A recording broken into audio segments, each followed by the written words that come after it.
เรื่องพวกแข่งครับนี่เนาะนี่ก็คือบริเวณนอกวัดเนาะกำลังจุดไฟกันอยู่เนาะก็ได้จุดถวายเด้อนี่เป็นจุดแข่งกันเอารางวัลกันเนาะรางวัลที่1ที่2ที่3ที่4แล้วก็มีไทยเด้อพี่น้องมีวงแข่งซีเอ็กซอนของนี่เนาะซ้อมมาทางหลังห้างเพื่อน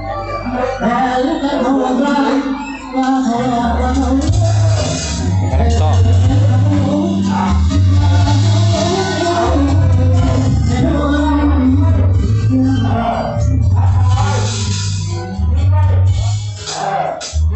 กำลังเช็ดเนาะกำลังเสกเท้าเพื่อนอยู่เนาะ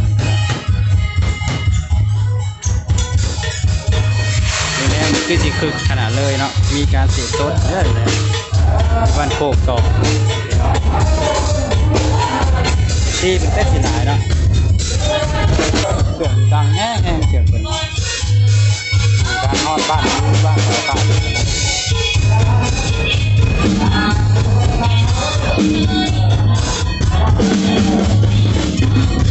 ใส่ปาร์ตี้แรงเด้อนัดติดเลย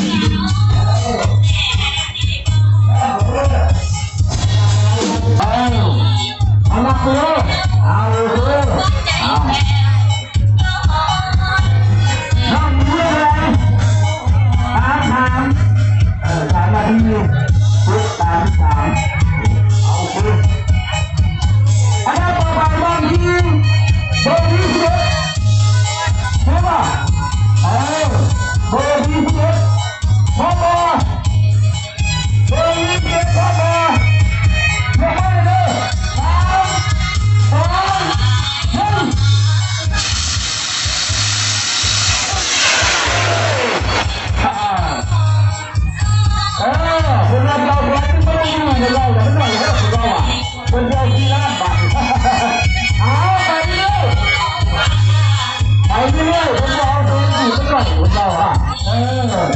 เห็นไปแล้ว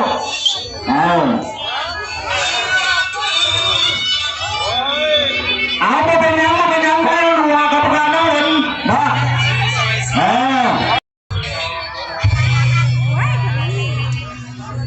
เอาเถอะ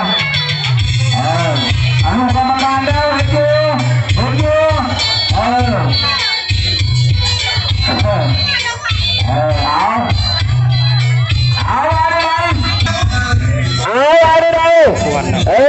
กรรมการเรายังเห็นอยู่มือกล้องเรายังนิ่งไว้อยู่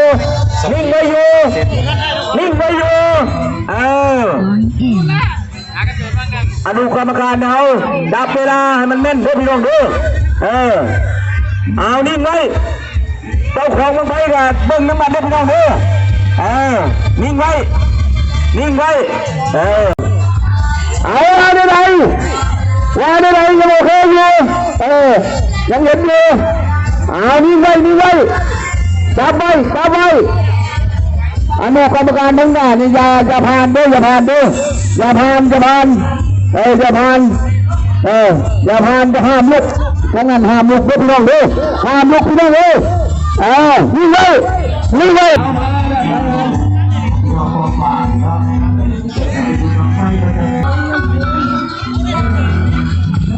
เอากีตาร์ไอ้น้อยลงแน่ไอ้ของเบียดเป็นมอนิเตอร์เอาเลยขนาดไพ่จิบมันต่ออย่างคือ2 นิ้ว10 เซนใหญ่พอสมควรเด้อขนาดความสูงก็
เข้าคอแล้วนะ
ตัดสินงานที่เอลซ่ากันไปเรื่อยๆกันแล้วกันเด้อ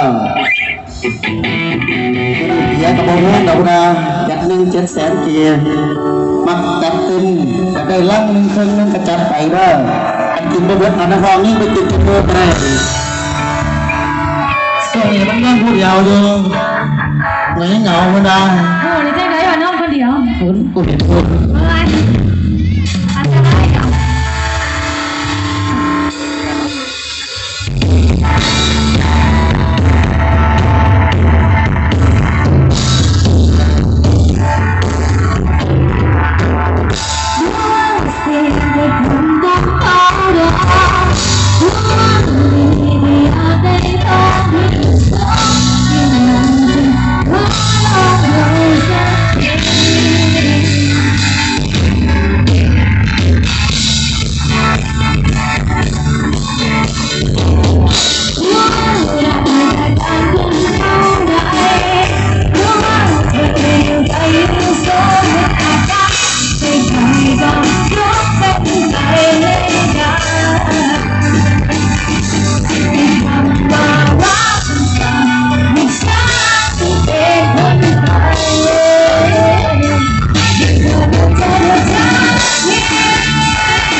เจ้า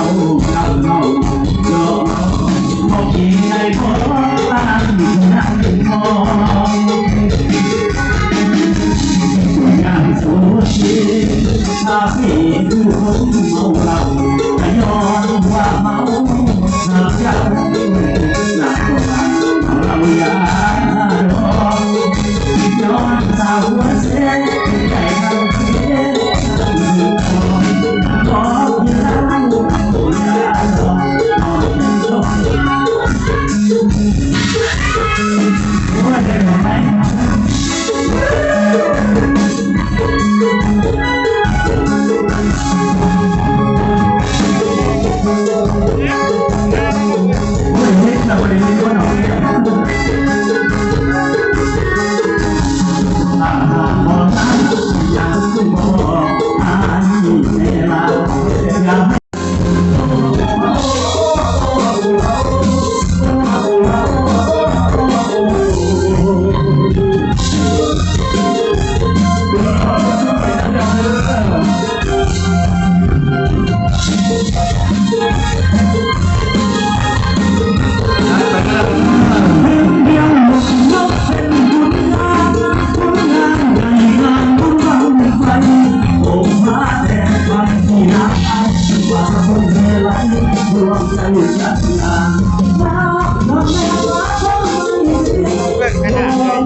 ก่อนสิงานจักหน่อยเนาะนี่ก็คือ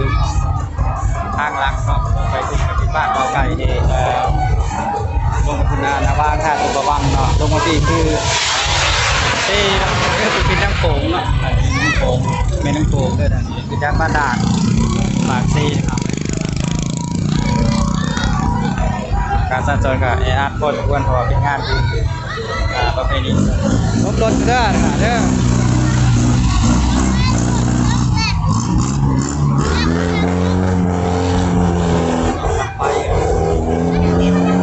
บริถ่ายลายดอกไฟก็ได้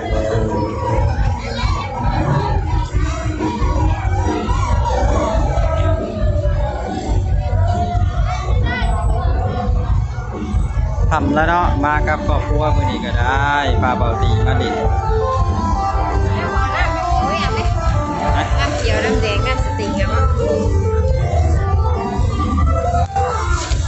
สติงขวดละจะพันใส่ทุกให้ไงใส่ทุกอย่างนะ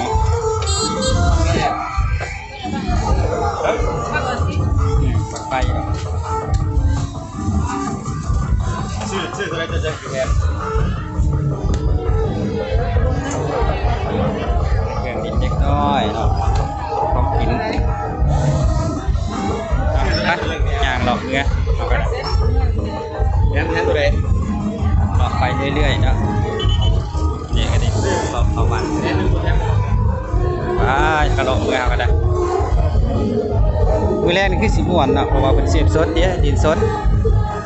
เนาะอัดบดกระตุกนี่เพราะเป็นง่ายเลยเนาะคงใหญ่14 อักษรเนี่ย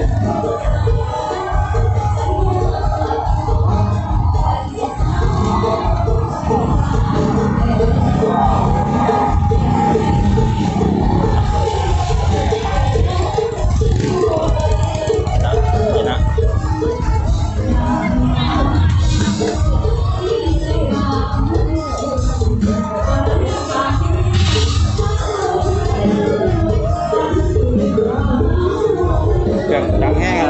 อ่ะโอ้ยผมสั่นคือลิ้นสดนะ